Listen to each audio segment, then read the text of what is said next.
সবচেয়ে আগে যে প্রার্থনাটা আপনাদের সবচেয়ে বেশি পছন্দের, তো আপনারা সবাই তৈরি তো? आत्मज्ञान के अंधे कर्म सब त्याग दो, निराश हो निर्मम बनो, ताप रहित बस युद्ध हो। ज्ञान के प्रकाश में अंधे कर्म सब त्याग दो, निराश हो निर्मम बनो, ताप रहित बस युद्ध हो।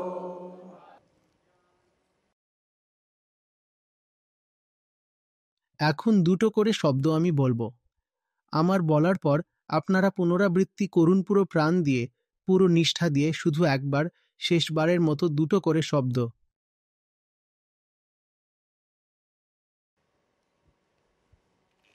आत्मज्ञान के प्रकाश में अंधे कर्म सब त्याग दो, निराश हो निर्मम बनो, ताप रहित बस युद्ध हो, बस युद्ध हो, बस युद्ध हो, बस युद्ध हो, बस युद्ध हो, बस युद्ध हो। बैठे।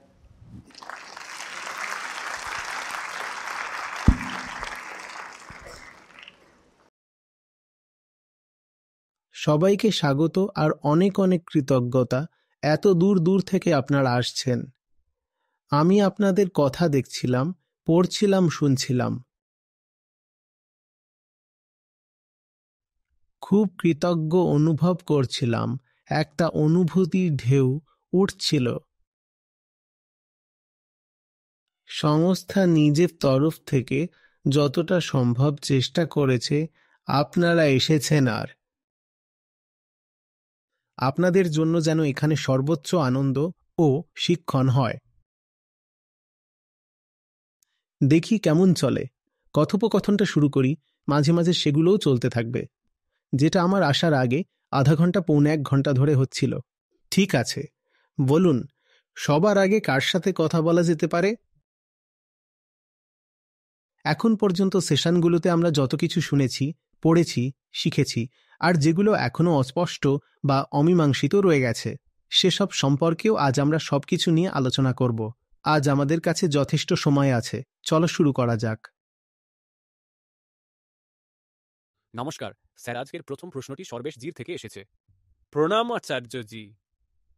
আচার্যজি, আমার প্রশ্ন হলো, গত 4 বছর ধরে আমি আপনার সঙ্গে যুক্ত আছি, আর এখন প্রায় মাসে 16 থেকে 18 দিন, দিনে 6 থেকে 8 ঘন্টা আপনার সঙ্গে কাটাচ্ছি।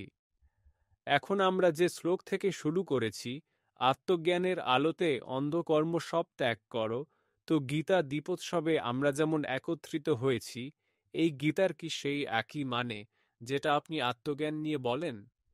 এর মানে আত্মজ্ঞানী কি দীপোৎসব? আমি কি ঠিকই বুঝছি? হ্যাঁ, আর কি।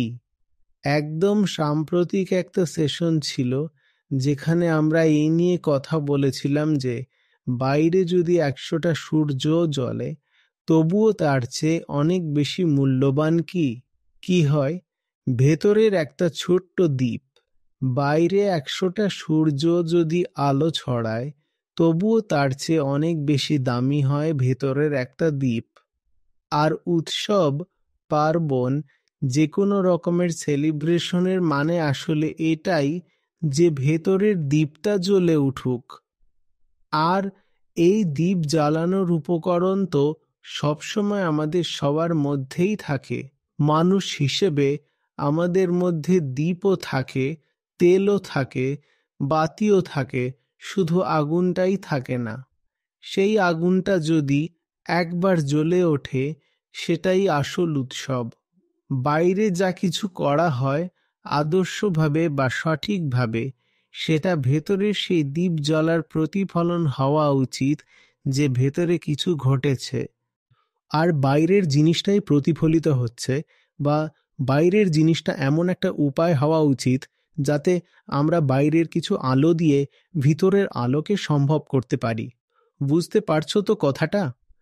যদি তুমি বাইরে আলো দিচ্ছ, তাহলে সেই আলোটা ভিতরের আলোর এক্সটেনশন হওয়া উচিত। মানে ভিতরে আলো ছিল আর তুমি এমন একটা আয়না বসিয়ে দিলে যাতে সেটা বাইরে থেকেও দেখা যাচ্ছে। হতে পারে সেটা অনেক গুণ বড় হয়ে ম্যাগনিফাই হয়ে দেখা যাচ্ছে। যেমন ভিতরে একটা ছোট্ট প্রদীপ ছিল আর বাইরে সেটা সূর্যের মতো উজ্জ্বল হয়ে উঠেছে। এটা ঠিক আছে, কিন্তু প্রথমে ভিতরে আলো থাকা উচিত। প্রথমে ভিতরে আলো জ্বালানো উচিত, তারপরে বাইরে আলো দেওয়া। এটা হলো প্রথম অবস্থা। আমি বললাম, আর একটা অবস্থা হতে পারে যে বাইরে আমরা যে আলো দিচ্ছি দীপ উৎসবে, আলোর উৎসবে, দীপাবলিতে, সেই বাইরের আলোটা একটা উপায়ের মতো কাজ করুক, একটা মাধ্যমের মতো কাজ করুক, যাতে তুমি বাইরে আলো দিচ্ছ এমন কিছু পদ্ধতি কিছু মনে করে, কিছু পদ্ধতি অনুসরণ করে, যাতে বাইরের আলোটাই ভিতরের আলো জাগানোর কারণ হয়ে দাঁড়ায়, সাধন হয়ে দাঁড়ায়। এই দুটো কারণই সঠিক হবে উৎসব পালনের জন্য। তাহলে ভুল কারণ কি হবে উৎসব পালনের, সেটা আমরা ভালো করেই জানি। প্রথমত, ভুল কারণ এই হবে যে ভিতরে একদম অন্ধকার, অথচ বাইরে ঝলমলে ঝলমলে আলো। আর তার থেকেও ভয়ানক ব্যাপার হবে যে ভিতরের অন্ধকারকে ঢাকতেই বাইরে এত আলো জ্বালানো হয়েছে। এই দুটোই ভুল কারণ হয়ে গেল। তো আমরা দুটো সঠিক যুক্তিযুক্ত সম্যক কারণ বললাম, আর দুটো ভুল কারণ। এখন সেটা আমাদের ওপর নির্ভর করে। চেতনার অর্থ হয় নির্বাচন। এখন তোমার ওপর নির্ভর করছে তুমি কোনো কারণটা বেছে নেবে উৎসব পালনের জন্য। দুটো কারণ এদিকেও আছে, দুটো কারণ ওদিকেও আছে। তুমি নিজেই বুঝে নাও তোমার কি বেছে নেওয়া উচিত। কিন্তু কিন্তু কিন্তু দুর্ভাগ্যের কথা হলো, সাধারণত যে কারণটা মানুষ বেছে নেয় এবং যা আমাদের আচরণে দেখা যায়, সেটা হলো ভুল কারণ। ভুল দুটো কারণ কি? ভিতরে কিছু নেই আর বাইরে ঝিলমিলে আলো। আর তার থেকেও বিপজ্জনক হলো, আমরা কি বলেছিলাম, ভিতরে কিছু নেই তাই বাইরে ঝিলমিল ঝিলমিল, যাতে নিজেকেই ঠকানো যায় যেন মনে হয় আমাদের কাছেও আলো আছে। আসলে কিছুই নেই, শুধু বাইরের আলো দিয়ে নিজেকে ঠকানোর চেষ্টা, দুনিয়াকে ঠকানোর চেষ্টা। আমরা এখানে একত্রিত হয়েছি যাতে সত্যিকারের উৎসবকে জানতে পারি এবং তারপর উৎসব পালন করতে পারি। মনে রেখো, উৎসব পালন তো একটা কর্মের মতো হলো, তাই না? উৎসব পালন করা আসলে কি একটা কর্ম। আর আমরা ভালো করেই জানি গীতায় 3য় অধ্যায়ের আগে কোনটা আসে? 2য় অধ্যায়। তাহলে কর্মের আগে কি আসে? জ্ঞান। যদি উৎসব পালন করা হয় কর্ম, তাহলে উৎসবকে জানা হলো ধর্ম। আগে জানবে, তারপর তো পালন করবে। না জেনে শুধুই রংচং করে উৎসব করলে তার মানে কি? আমি প্রশ্ন করছি, নাকি এটাই করবে? যে কিছুই জানা নেই আর হ্যালোউইন পালন করছি। কাউকে জিজ্ঞেস করো হ্যালোউইন মানে কি, কেউ জানে না, তাও পালন করছে। কেন? ভালো লাগে। উপরে একটা মুখোশ পরে নিলাম, একটু জাদুবিদ্যা দেখালাম, মুখ রাঙিয়ে নিলাম, একটু নাটক করলাম, ভালো লাগছে। হয়তো সাময়িকভাবে ভালো লাগতে পারে, কিন্তু বলো তো লাভ কি হচ্ছে এতে? যদি শুধু বিনোদন করতে চাও তাহলে অনেক উপায় আছে। তার মধ্যে রাম নাম টানছ কেন? রাম নাম নিয়ে যদি এই ধরনের ব্যবহার করি তাহলে সেটা অভদ্রতা হয়ে যায়, তাই না? বিনোদনে হয়তো কোনো ভুল নেই, চাইলে বিনোদন করতেই পারো, কিন্তু ধর্মের নামে করো না, শুধু এটুকুই বলছি। আর যদি ধর্মের নামে সত্যিকারের উৎসব পালন করতে চাও, তাহলে তার থেকে বড় উৎসব আর কিছুই হতে পারে না। আসলে ধর্ম মানেই হলো উৎসবের শিল্প। যে মানুষ সবসময় আনন্দে থাকে, উল্লাসে থাকে, সেই মানুষটাই প্রকৃত অর্থে ধার্মিক। আনন্দে ডুবে থাকার মধ্যেই রয়েছে ধার্মিকতার আসল মানে। উৎসব কখনোই সত্যিকারের উদযাপন হতে পারে না যদি তুমি উৎসবের প্রকৃত মানে না জানো। আর জানার মানে কি? জ্ঞানের মানে কি? আত্মজ্ঞান। বাইরের জ্ঞান তো আমাদের কাছে এমনিতেই থাকে, আর বাইরের জ্ঞান যদি পেতে হয় সেটা ধর্মের সরাসরি বিষয় নয়। তার জন্য তো স্কুল, কলেজ আর আরও অনেক উপায় আছে। কিন্তু যখন ধর্মে জ্ঞান কথাটা বলা হয় তখন তার একটাই মানে আত্মজ্ঞান। তাই দীপাবলিও সত্যিকারে উদযাপন করা যায় না আত্মজ্ঞান ছাড়া। আমরা তো এতবার এই নিয়ে কথা বলেছি, তোমরা সবাই এত মাস ধরে, বরং অনেকেই তো বহু বছর ধরে সঙ্গে আছো, একেবারে পরিবারের মতো হয়ে গেছো। এতবার আমরা আলোচনা করেছি, আমরা কি বলেছি? আত্মজ্ঞান পেতে গেলে যখনই নিজেকে দেখবে তখন ভেতরে কি পাবে? কোনো সুন্দর দীপ্তিমান আত্মা নাকি অন্য কিছু? ভেতরে যখনই চোখ বন্ধ করে দেখবে তখন কি দেখো? লাল, নীল, রূপালি আলো ফেটে বেরোচ্ছে কোনো ঐশ্বরিক আলোর উৎস থেকে নাকি অন্য কিছু দেখো? তো দীপাবলির অর্থ হল প্রথমত অন্ধকারের সাক্ষাৎকার। দীপাবলি কোন রাতে পালন করা হয়? অমাবস্যার রাতে। ব্যাপারটা প্রতীকী হয়ে গেল কি হলো না? আলো তো পরে জ্বালাবে, আগে দেখো কতটা। যে গভীর অমাবস্যার অন্ধকারটা আছে সেটা বাইরের নয়, সেটা এখানে থাকে। আর যে দ্বীপ জ্বালাতে হয় সেটাও বাইরে নয়, এখানেই জ্বালাতে হয়। অমাবস্যাও এখানে, আর আলো এখানেই জ্বালাতে হবে। তমসমা জ্যোতির্গময়, এটাই দীপাবলি। আত্মজ্ঞান মানেই হলো, আত্মজ্ঞান মানে নিজের অন্ধকারকে দেখা। নিজের ভেতরের অন্ধকার না দেখে বাইরের লাফালাফি নাচানাচি করে কোনো লাভ হবে না। সবচেয়ে আগে দেখতে হবে ভেতরে আসলে আছে কি, আর যেটা ভেতরে আছে সেটা নিয়ে জিজ্ঞেস করতে হবে, এইভাবে রাখাটা কি সত্যিই দরকার? জীবনে যা কিছু চলছে সেটা এইভাবেই চলতে দিতে হবে নাকি? আর তারপর মনে পড়ে রামের কথা, যে উনি যা চলছিল সেটা চলতেই দেননি। উনি তো অনেক কিছু বদলে দিয়েছিলেন। সেই পরিবর্তনটাই আসলে দীপ জ্বালানো বলা হয়। যে অবস্থাটা চলছে স্টেটাস, সেটা কি? অমাবস্যার রাত, তার আরেকটা নাম কি? অন্ধকার। এটাই তো আমাদের জীবনের বর্তমান অবস্থা, যেমন চলছে ঠিক তেমন।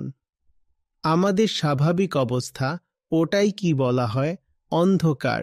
শ্রীকৃষ্ণ সম্প্রতি এর জন্য আরও দুটো নাম দিয়েছিলেন, যেগুলো তোমরা গেয়েছ খুব।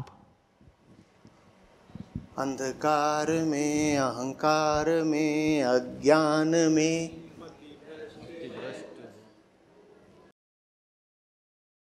হ্যাঁ হ্যাঁ, পুরোটা গেয়ে নাও।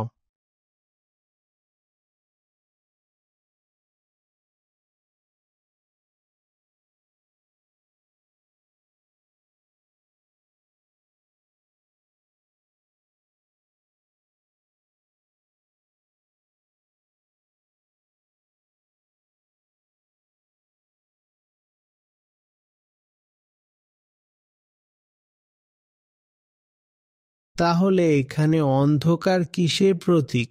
অহংকারের। এক নিঃশ্বাসে আমরা শুরুতেই দুটো শব্দ বললাম, অহংকারে, অন্ধকারে। তাহলে অন্ধকারের মানে কি দাঁড়ালো? অহংকার। অহংকারই তো অমাবস্যা মানে অহংকার। দীপাবলিতে অমাবস্যা মানেই অহংকার। আর প্রদীপ জ্বালানোটা মানে কি? সেই অন্ধকারকেই চেনা।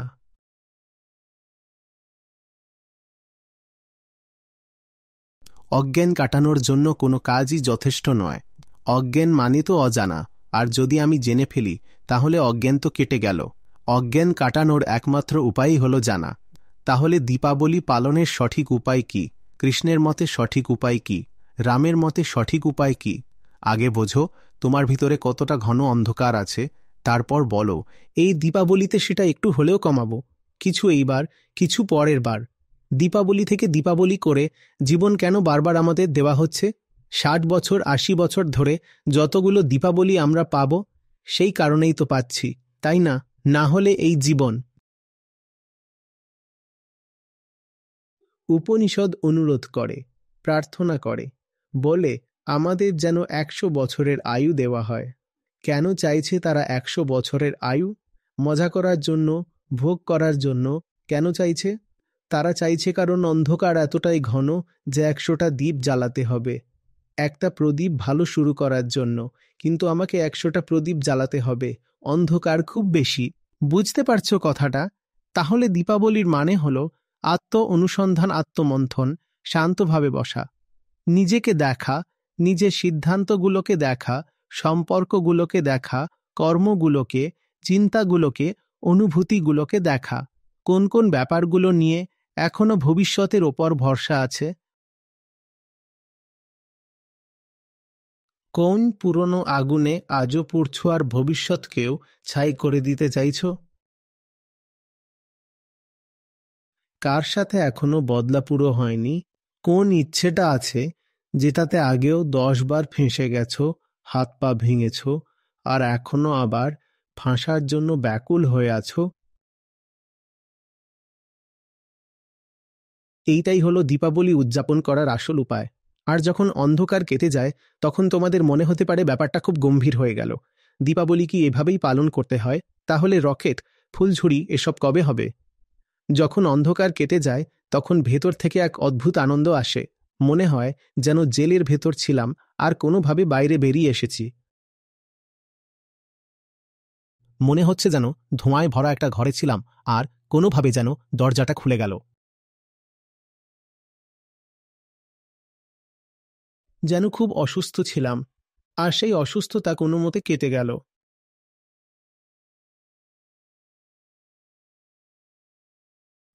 আর তোমাদের মধ্যে যারা আনন্দ করতে খুব পছন্দ করো, হওয়া উচিত, সবারই হওয়া উচিত, কারণ আমাদের স্বভাবই তো আনন্দ। আমাদের স্বভাবই আনন্দ। তাহলে দুঃখ কেন সইব?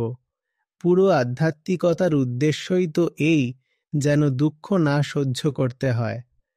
তোমার যদি সত্যি আনন্দে মেতে ওঠার ইচ্ছে থাকে, তাহলে আমি তোমায় বিশেষভাবে আমন্ত্রণ জানাই আত্মজ্ঞান অর্জনের পথে। সেখানে যে রকমের উল্লাস জাগে, সেটা যে কোনো ছোটখাটো খুশির থেকে অনেক উপরের স্তরের। একেবারে সাধারণ ভাষায় বললে মজা এসে যায়। বাহ বাহ, এগুলো সব ঠিক আছে নিজের জায়গায়। নতুন জামাকাপড় কিনে নেওয়া, মিষ্টির প্যাকেট এদিক ওদিক দেওয়া, এসব যা হয় ঠিক আছে, তুমি করতে চাও করো, আমার এতে কোনো আপত্তি নেই। কিন্তু যদি আসল আনন্দ চাই, তাহলে সেই দ্বীপ জ্বালাও। হ্যাঁ, সেই আলোটা জ্বালাও। আর আলো জ্বালানো মানে কোনো ইতিবাচক কাজ করা নয় শুধু। আলো জ্বালানোর মানে হলো একটু মানুষ হয়ে ওঠো, একটু সাহস দেখাও, মনোবল নিয়ে নিজের অন্ধকারের সঙ্গে চোখাচোখি করো।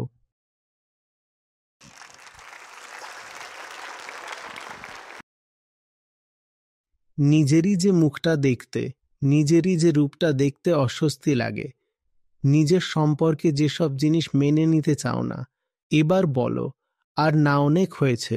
যেমন ইংরেজিতে একটা প্রবাদ আছে না, স্কেলেটন ইন দ্য কাপবোর্ড। এখন বলো, অনেক হয়েছে। এই যে আমার ঘরে একটা আলমারি আছে, বেশ বড়সড় আলমারি, এটা তো আর লুকানো যাবে না। আমার ঘরের মধ্যে এই আলমারিটা আছে, ভালোই বলো, লুকিয়ে রাখা সম্ভব না। 6 ফুটের মতো হবে, যেমন সাধারণত হয়। এই আলমারিতে অনেক পুরনো কিছু জিনিস আছে যেটা পচে যাচ্ছে, যেটা থেকে গন্ধ বেরোচ্ছে। এইবার প্রেরণা রামজির আলমারিটা কি খুলেই ফেলল। দীপাবলিতে ঘর পরিষ্কার করার অর্থ হলো এটাই। দীপাবলিতে ঘর পরিষ্কার মানে এই না যে আমরা প্রতি বছর রং করাই বাইরের লোক ডেকে ডেকে এনে, আর তারা এসে মই লাগিয়ে উঠে পড়ে, তারপর শুরু হয় পরিষ্কার। এসব খুব বাইরের ব্যাপার। আসল কথা কি জানো, আমাদের সবার অস্তিত্বে একটা আলমারি আছে যেখানে অতীত পচে যাচ্ছে, দুর্গন্ধ ছড়াচ্ছে। সেইটা খুলতে হবে। আর খুললেই হয় আসল পরিষ্কার। তার বাইরে আর কিছু দরকার নেই। ঝাড়ু টাড়ু এসব সরিয়ে রাখো। ওটার দরকার নেই। এখন আমি তাদের কথা বলছিলাম যাদের আনন্দ উদযাপন করতে খুব মজা লাগে। এখন আমি তাদের সাথে কথা বলতে চাই যারা পরিষ্কার পরিচ্ছন্নতা করে খুব আনন্দ পায়। অনেক মানুষের জন্য দীপাবলির মানেই হলো যে পুরো বাড়িটাই বদলে ফেলব। সারা বাড়িটাই বদলাতে হবে, কিন্তু বাড়ি বাড়ি এখানেই আছে। বাড়ি কোথায়? ভেতরে, এখানেই। আর এ ই, বাড়িটার ভেতরে অনেক জঞ্জাল জমে আছে। আমরা সেই সব জঞ্জাল খুব যত্ন করে আলমারিতে তিজোরিতে লুকিয়ে রেখে দিয়েছি। আবর্জনায় কি আছে? আবর্জনা তো মোরা হীরা হীরাই গয়, কচরে মেয়ে।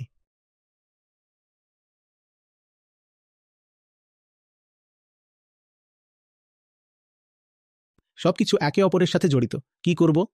একটা জায়গা থেকে শুরু করো, বুঝতে পারবে সবই এক। একম সত্য বিপ্রা বহুধা বদন্তি।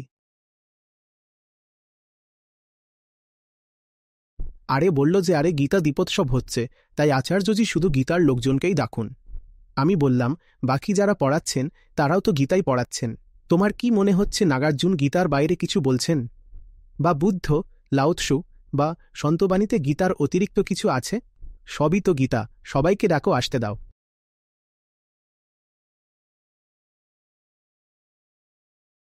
বাইরে আলো জ্বালানোর মানে কি? ভেতরের অন্ধকারের সম্মুখীন হওয়া।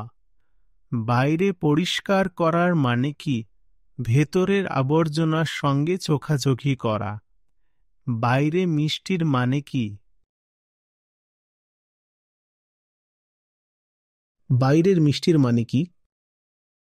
ভেতরের আনন্দ। সব কিছুই উল্টোভাবে চলবে যদি নিজেই বুঝতে যাও। বাইরের মিষ্টতার মানে কি? ভেতরের তিক্ততা। কটু বচন। বলো না। সব কিছুই একসাথে জুড়ে যায়। কি করব? সব কিছুই জুড়ে যায়।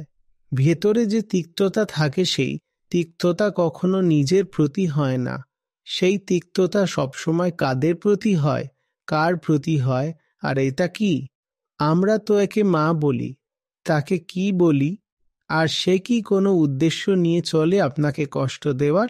না। কিন্তু আমাদের সমস্ত তিক্ততা এখানেই থাকে। কেউ আমার খারাপ করে দিয়েছে। কোনো ঘটনাক্রমে আমার খারাপ হয়ে গেছে। আমি ভুল ঘরে জন্মেছি। আমি ভুল লিঙ্গে জন্মেছি। ভুল জাতিতে জন্মেছি। পরীক্ষা দিতে যাচ্ছিলাম, হাত ভেঙে গেল। ঠিক আছে। আমি ভুল দেশে জন্মেছি। চাকরিতে ভুল বস পেলাম। বিয়েটাও ভুল হয়ে গেল। বাইরের মিষ্টির মানে হচ্ছে ভেতরে যে তিক্ততা তুমি দুনিয়ার প্রতি পুষে রেখেছ, বুঝে নাও ওই তিক্ততাই তোমায় মুক্ত হতে দিচ্ছে না। কারণ দুনিয়ার প্রতি তিক্ততা মানেই হলো নিজের দিকে তাকাবো না, তাকাবো না, তাকাবো না। যদি আমার কষ্ট থাকে তাহলে তার কারণ কাকে বলবো? এই সবই তো কারণ বলে ধরা হয়। প্রকৃতিতে শুধু মিলন ঘটে, আর মিলনের সমার্থক শব্দ হলো অকারণতা। র্যান্ডমনেস আর কারণ ফলাফল একসাথে চলতে পারে না। তাই তো, তাহলে ওখানে যা ঘটেছে সবই ছিল স্রেফ মিলন। প্রকৃতি তোমায় যন্ত্রণা দিতে পারে, সেটাও কেবল ঘটনাচক্রে। ঠিক করে দিয়ে দেয় না যন্ত্রণা, ঘটনাচক্রেই দেয়। এই তো সেদিন ভূমিকম্প এলো, কত নিরীহ লোক চলে গেলেন। প্রকৃতি কি আগে থেকে ঠিক করেছিল যে ওদেরই মারতে হবে? না তো। কোথাও নাম লিখে রাখেনি প্রকৃতি যে এদের মারতে হবে আর এদের নয়। প্রকৃতিতে তো শুধু ঘটনাচক্র ঘটে, ঘটনাচক্র থেকে যন্ত্রণা আসতে পারে। কিন্তু দুঃখ, এই যে আমাদের অস্তিত্বগত দুঃখ, এর কারণ প্রকৃতি নয়। এর আসল কারণ হলো ভেতরে বসে থাকা সেই পুরনো ছাগলটা। কোনটা? অহংকার।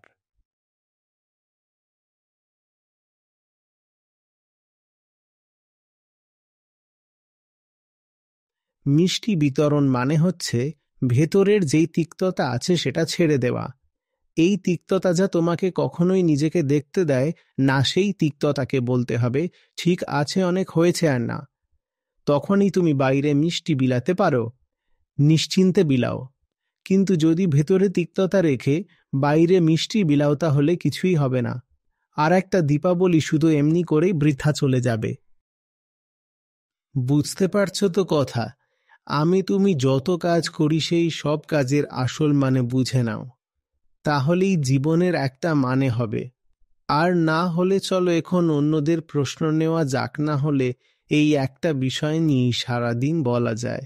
বসো, ধন্যবাদ।